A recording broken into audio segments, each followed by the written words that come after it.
34-year-old Kansas City man who could now face the rest of his life in prison. Police say he shot 16-year-old Ralph Yarl after the teen showed up at the wrong house to pick up his younger brothers. Prosecutors describe a racial component to the shooting, but they're not. Hello everyone, welcome to this special edition of Yarl as we talk about Ralph Yarl. Yes, Ralph Yarl was a 16-year-old boy coming to try and get his siblings after he was accidentally went to the wrong house and got shot by a white man. We'll talk about it coming up. But first thing first, join in the conversation using the hashtag #VarHimConnect. And don't forget to subscribe. Subscribe is king. Tell a friend, call a friend, hit that subscribe button so you won't miss a thing. As we talk about American team, Kansas City team, Ralph Yarl from Kansas City, Missouri. Ralph Yarl was minding his own business. He was trying to get his two brothers from home that his mom had told him, asked him to. He accidentally got shot by a neighbor, and the neighbor had been up to question about his suspicions. Let's look and see what's going on with the latest with the Ralph Yarl shooting situation right now.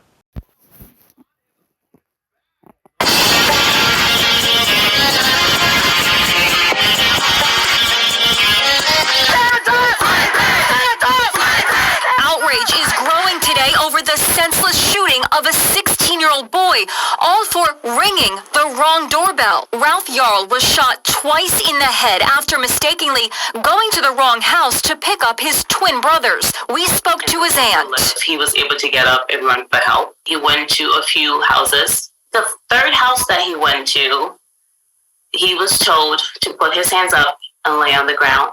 This was the house young Ralph was supposed to go to on 115th Terrace in Kansas City, Missouri. But this is the house he went to by accident, 115th Street. A mistake anyone could make, even a grown-up. The houses are around the block from each other. It was 10 at night. The family says the teenager rang the doorbell where he thought his 11-year-old siblings were visiting. The homeowner opened the door and fired at Ralph. The bullet hit Ralph in the head. When the teen collapsed to the ground, the homeowner reportedly shot him a second time. Protesters took to the street furious that the homeowner, an 84-year-old white man, was taken into custody and released an hour and a half later without charges, pending further investigation.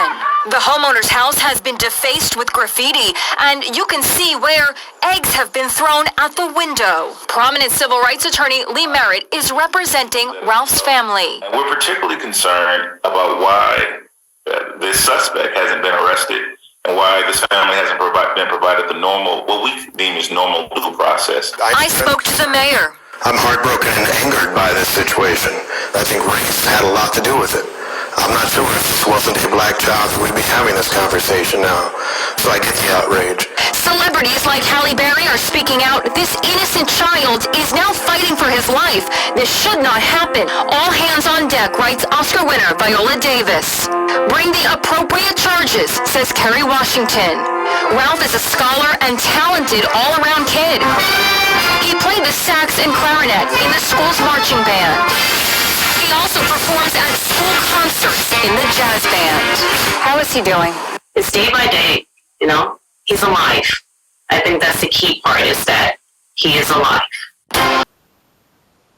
As you saw right there, Ralph Yarl got shot by a white man who accidentally shot him. The white man now suffering charges, now arrested and stuff for attempted murder. And many people are asking, was this a racial bias going on? Is this race figure? We're all getting the situation and getting to what's going on with Ralph Yarl, but he didn't deserve that. He was trying to, if that neighbor or whoever that man, his household, I understand. But at the same time, shooting somebody while they're knocking at your door and shooting them right then and there, that's wrong. That's completely wrong. It's uncalled for and it's unjust. Hopefully this man won't be blaming his age, but will take accountability and responsibility for shooting that boy like that. Well, let's weigh in on what you people had to say. A lot of you people had to weigh in to say about this Ralph Yarl situation. Let's hear what you had to say and what the people say. And a blessing, Lee. It's good to see you as well. But I want to start with you, Ms. Nagby. Can you bring us up to date on how Ralph is doing under the circumstances and what his condition is at this time? Good morning, and thanks for having me here. Ralph is doing considerably well. Physically, mornings are hard, but his spirits are in a good place. I borrow from his spirits. He is in very good hands. Can you tell us, Ms. Nagby, the extent of his injuries, where he was shot, and what exactly happened to him that night in terms of his injuries? Ralph was shot on top of his left eye, that I would say in the left frontal lobe, and then he was shot again in the upper right arm. He was shot. He had the bullet in the up here for about, let's say, up to 12 hours before it was taken out. So that injury is extensive, and it's the residual effect of that injury is going to stay with him for quite a while. He's home, but I want to remind everybody that Ralph is home because he's surrounded by a team of medical professionals. I'm a nurse for almost 20 years. His aunt is a physical therapy. His uncle is a medical professional. That's why he's home. So let's put that into perspective. Yes, that's a very good point. What did the doctors tell you about how he was able to survive this injury? I couldn't believe it when we heard on the news that he was home and walking and talking. So yesterday I talked to his pediatrician, and she said, so the CT said that there's just minimal fragments of the bullet in his brain, and I said, yes. And she's like, how? And I said, I don't know how. And she's like, bless God. And that's all I could say, because if she doesn't understand how, I don't understand how. Because if you get shot at that close of a range and the CT said that and the doctor don't understand how, then I don't understand how. Or the precautions you have to take to get ready, because you just don't know how the encounter could be. So it reminds me of Ralph, who's just going to knock at the door to pick up his twin brothers. And apparently, he told his parents that the man said to him, don't come around here again. Yeah. Which implies something. But we're still thinking about that conversation. Just have to see Merritt and Cleo Nagby and about Ralph. Yeah, because we continued to talk to them after we went to break. And the thing, I was wondering about the trauma that Ralph must be feeling, and the mom said, we all heard her say that he just sits there and stares into space, just buckets of tears, her words, run down his face because he's reliving that moment over and over and over again. And it's so hard, I try so hard to keep it together because I never want to get emotional on television. Yes. I just don't. But it's hard, Gail. But it's very, very hard, guys, especially, when you're a person of color and you see these stories over and over and over again, and the way just the color of your skin is viewed as criminal or suspicious. Or as a threat. Or as a threat. He said he feared for his life. Yes. As a young Mr. Lester did. Yes, Mr. Lester rang his doorbell looking for his twin brothers. And I was struck also, we've been saying that he's 16 years old, but when his mom said... He's not even a big 16-year-old, he's by the way, but go ahead. Tiny. She said, his pediatrician. And that sort of brings it home. He still is a pediatrician. He's not even being treated by, or he has not been treated by an adult doctor, at least prior to this incident. So I was struck by that, and also her quiet proudness. Yeah. She's explaining.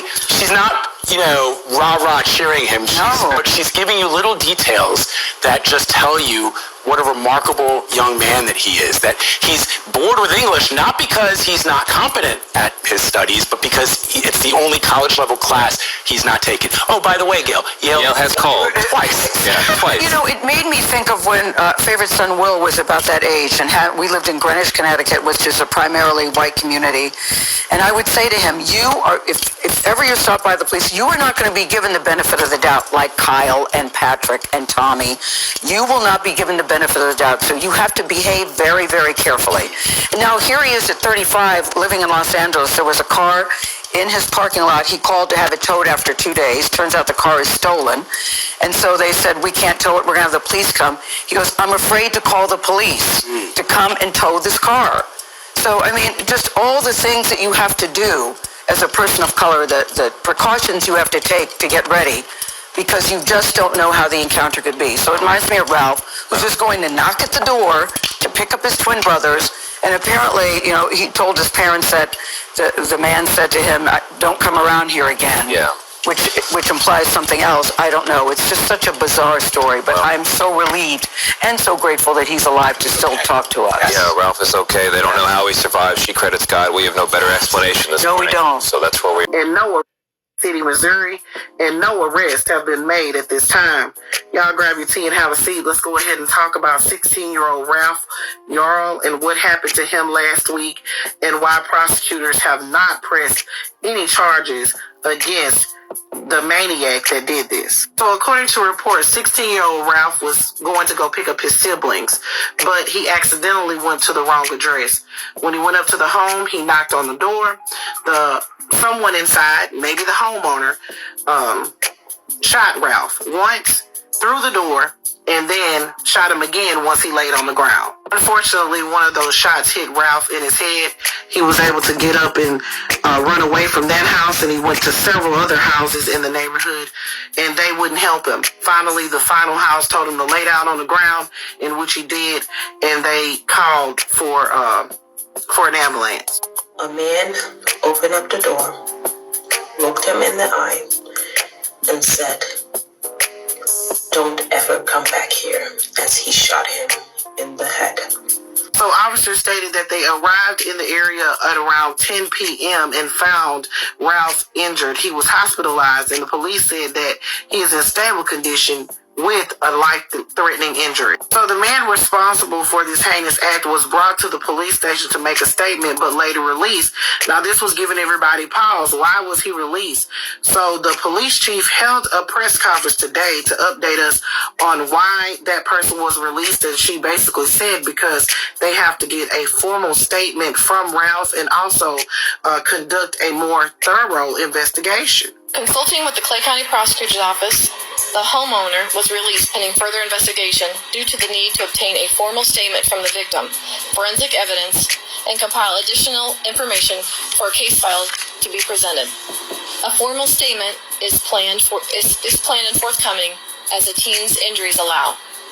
A person can be held up for 24 hours for investigation of a felony, at which time they're required by Missouri law to be charged or released. The vast majority of cases, to include violent crime, involve the suspect being released pending further investigation. In this case, the prosecutor requires more information from investigators that would take more than 24 hours to compile. Wow, make it make sense because it doesn't. You have a person that you know shot someone and you let them go because you need a formal statement from the victim, as if the victim is going to tell you anything other than he was shot. I declare, honey, what a disgrace. What more evidence do you need? So the community is outraged. They are demanding justice in this case. This young man has been described by his aunt, Dr. Spoonmore, as a kind and loving child. He's also a musical genius. He was just going to go pick up his siblings. That was it. This should have never happened. What are we doing? When Black lives are under attack, what do we do?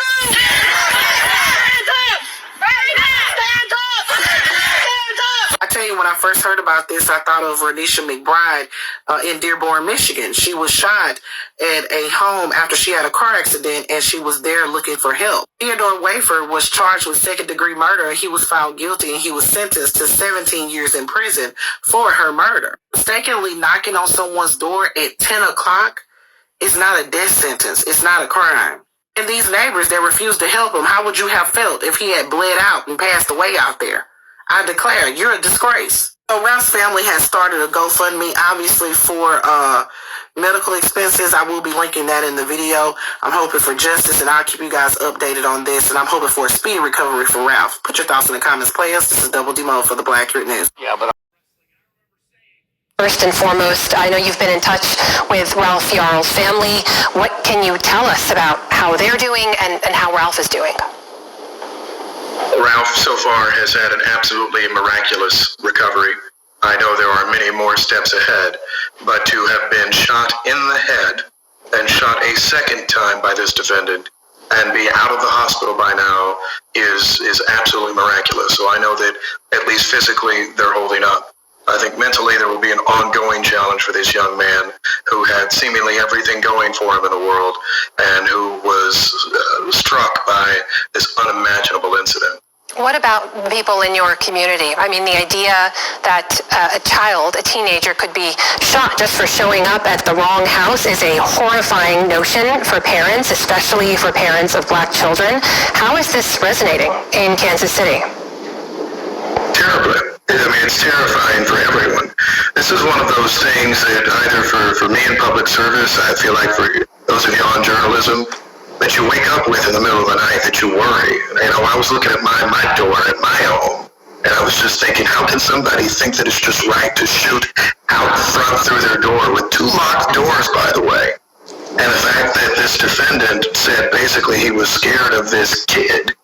And it's what leads to the conversation about race, which I think is very much a part of this.